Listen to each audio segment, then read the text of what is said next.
অধ্যক্ষ বৃন্দ খুব গুরুত্বপূর্ণ কথা বলেছেন।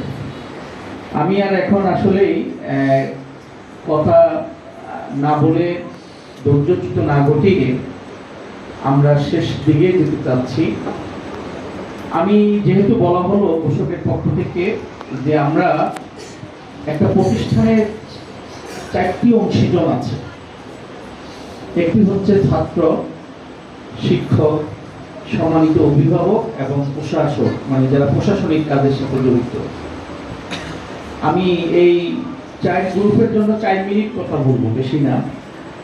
আর আজকে আনন্দ লাগছে আমার কাছে, এখানে আমাদের ওমর ফারুক ভাইয়ের ছেলে যেদিন সবক অনুষ্ঠান হয় সেদিনও মনে হয় ছিলাম আমার, কিন্তু আজকে জানি না যে আজকে আবার সে আমাদের ফারুক বিন সাইদি বিন ফারুকের যে আজকে আর একটা ভালো লেগেছে আমার জীবনে। আমি খুব কম বিবাহ পড়াইছি, একটা বিবাহ পড়াইছি আমাদের রাজাসনের মেয়ে মহুয়া, ওর নাম, ওর জামাই পিডিসিতে চাকরি করে, এইমাত্র দেখলাম। তো আমার ছেলেদের প্রায় সমপর্যায়ে, তারও ছেলে মনে হয় আজকে ভাতিজা না খবর দিচ্ছে, এটা ভালো লাগছে আলহামদুলিল্লাহ। তো আমি শিক্ষার্থীদের উদ্দেশ্যে যে কথাটা বলতে চাই, তোমরা শুনতেছো তো নাকি? পেটে খুব ক্ষুধা লাগছে নিচে। তোমরা জানো যে ইমাম মালিক একজন ইমাম ছিলেন, এটা নাম শুনেছো তোমরা? আমাদের 4 ইমামের একজনের নাম কি? ইমাম মালিক। এই ইমাম মালিক রহমতুল্লাহ আলাইহি, যিনি মদিনার ইমাম ছিলেন, তিনি একদিন মদিনার মসজিদে হালাকা, আমরা যেটাকে বলি দার্স পেশ করতেছিলেন। তখনকার সময়ে বাদশাহ ছিলেন বাদশাহ হারুন আর রশিদ।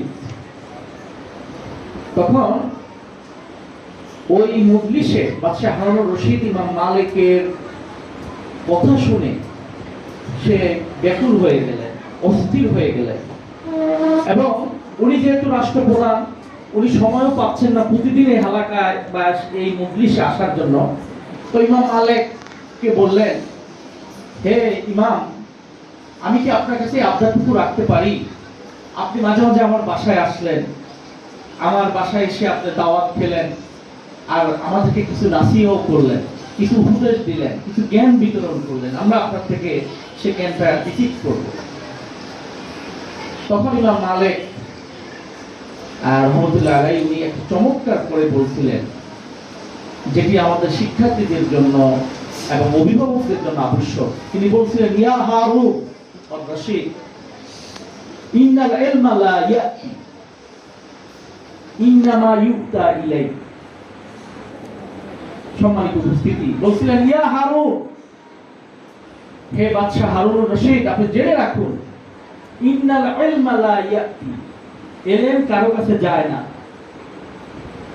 বরং ইন্নামা ইউতা ইলাই, যেখানে ইলম আছে সেখানে যেতে হয়। এই দিয়ে কি বুঝলাম আমরা অনেকে মনে করি বাসায় প্রাইভেট পড়াই বাচ্চাকে বড় মাস্টার বানিয়ে ফেলব। আমার টাকা পয়সা আছে, আমি বড় শিক্ষাবিদ বানিয়ে ফেলবো, বাসা পড়িয়ে পড়ি। এটা সম্ভব হয় না। ইমাম মালিক, যিনি মদিনার ইমাম ছিলেন, তিনি স্পষ্টভাবে বলেছিলেন যে ইলম শিক্ষা করতে হলে ইলম যেখানে আছে সেখানে যেতে হবে, মানে এই মাদ্রাসা যেখানে ইলম বিতরণ করা হয় এবং উস্তাদদের পিছনে পিছনে ঘুরতে হয়।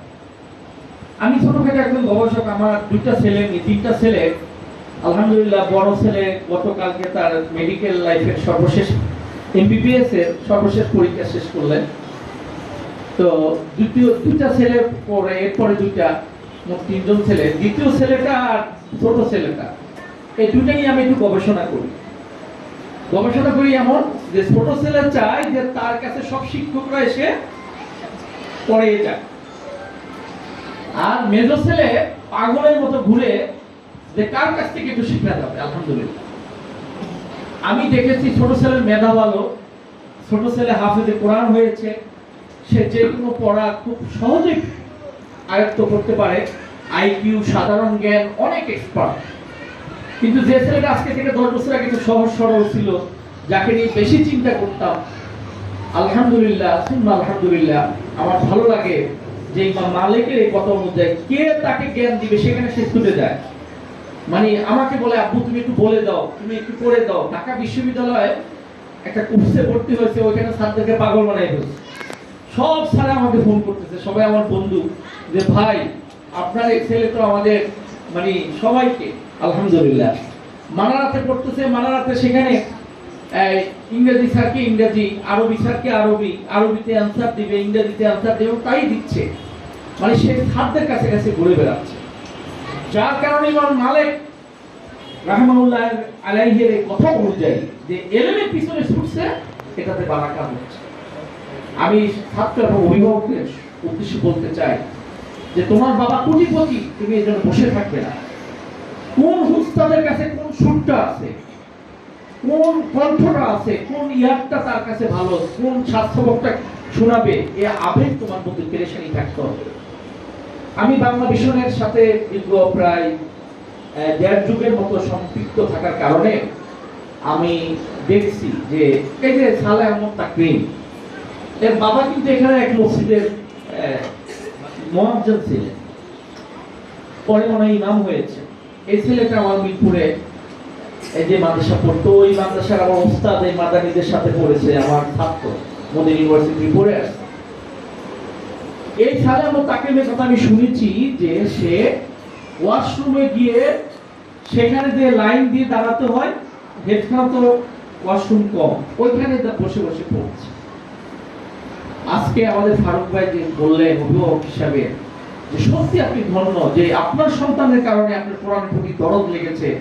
আপনি চান যে আপনি বার্ধক্য বয়সে বৃদ্ধাশ্রমে না যান, আপনি চান যে আপনার জানাজাটা দিতে পারে, আপনি চান যে একটা আদর্শ সন্তানের পিতা আপনি হতে পারেন। এর বিকল্প কিন্তু দ্বীনি শিক্ষা, মাদ্রাসা শিক্ষা ছাড়া নাই। আমি সর্বশেষ আমাদের সম্মানিত আসাদে একরামদেরকে বলবো যে সে রাসূলের সে হাদিস যে কুল্লুকুম রাইন ওয়া কুল্লুকুম মাসউলুন আন রাইয়াতিহি, আমরা প্রত্যেকে দায়িত্বশীল এবং প্রত্যেকের দায়িত্বের ব্যাপারে আল্লাহর কাছে জবাবদিহি করতে হবে। এই যে এখানে হাফেজ সাহেবরা যারা আছেন, একজন শিক্ষার্থীও যদি আমাদের অবহেলার কারণে যদি কোনো রকম পিছিয়ে পড়ে, তাহলে কাল কিয়ামতের দিনে কিন্তু আমাদের জবাবদিহি করতে হবে। এই অনুভূতিটুকু কিন্তু আমাদের থাকতে হবে। আমরা যেহেতু এটাকে একটা সদকা জারিয়া হিসাবে নিয়েছি, আমাদের মূল উদ্দেশ্য হবে সন্তানরা একদিন ইউসুফ আল কারজাবী রাহিমাহুল্লাহর মতো বড় একজন আলেম হবে। আমরা দেখতে পারি যে দেখুন আজকে জাতীয় সংসদে মাওলানা মতিউর রহমান নিজামী সাহেবের একজন সুযোগ্য সন্তান সংসদ সদস্য, হাফেজ মাওলানা ব্যারিস্টার মোমেন নাজিব মোমেন, আমরা একসাথে লেখাপড়া করেছি কামিলুল মিল্লাতে। খুবই মেধাবী ছাত্র, বাবার উত্তরসূরি হিসাবে আজকে সংসদে আইন লয়ের ব্যাপারে তার বিকল্প আরেকজন সদস্য আমরা খুঁজে পাই না, সেও কিন্তু হাফেজে কোরআন। আজকে আমি তোমাদেরকে বলছি যে তোমরা সেই স্বপ্ন দেখো। আল্লামা সাইদ হিসাবে দুই ছেলে এমপি হয়ে গেছিল, একজন কোন রকম ইঞ্জিনিয়ারিং কারণে বাদ পড়েছে, আর একজন এমপি হয়েছে। তো দুইজনের যোগ্য ছেলে তৈরি হয়েছে।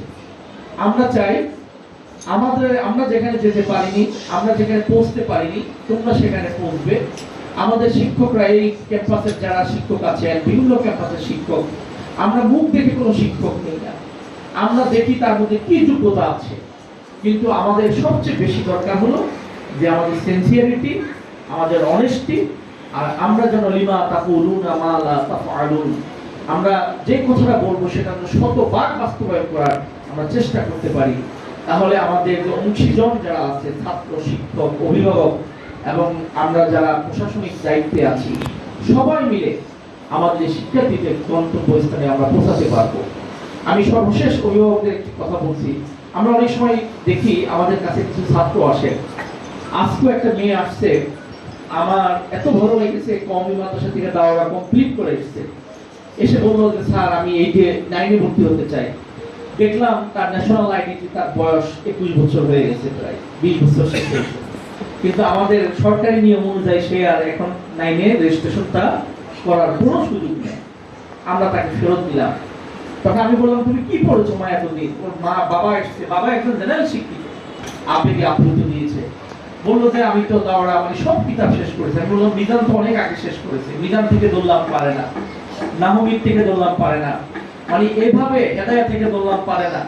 মানে আশ্চর্য ব্যাপার, 12-14টা বছর পড়ালো, এইদিকে তো অঙ্ক ইংরেজি থেকে অনেক দূরে চলে আসলো, জাগতিক শিক্ষা থেকে আমাদের ভারতের যে কথাটা বললেন যে আসলে আমরা আজকাল যে যুদ্ধ করে ওই মসজিদের ইমামতি আর মুয়াজ্জিনের জন্য, অবশ্যই ইমামতি ভালো, ইমাম হব, ওই যে মাসুদ সালাম মাদানী যেটা বললেন ইমাম হব, সাথে আবার ওই প্রশাসনের ওই অঞ্চলের দায়িত্ব পালন করব।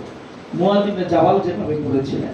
তো আমরা চাই আমাদের বিভিন্ন অধ্যক্ষ, আমাদের মুক্তার স্যার, আমাদের মমিন সাহেব এবং আমাদের মোসানুদ্দিন সাহেব সংক্ষিপ্ত পরিসরে, আমাদের নিয়ামতুল্লাহ স্যার প্রাক্তন ভাইস প্রিন্সিপাল অনেক কথা বলেছে।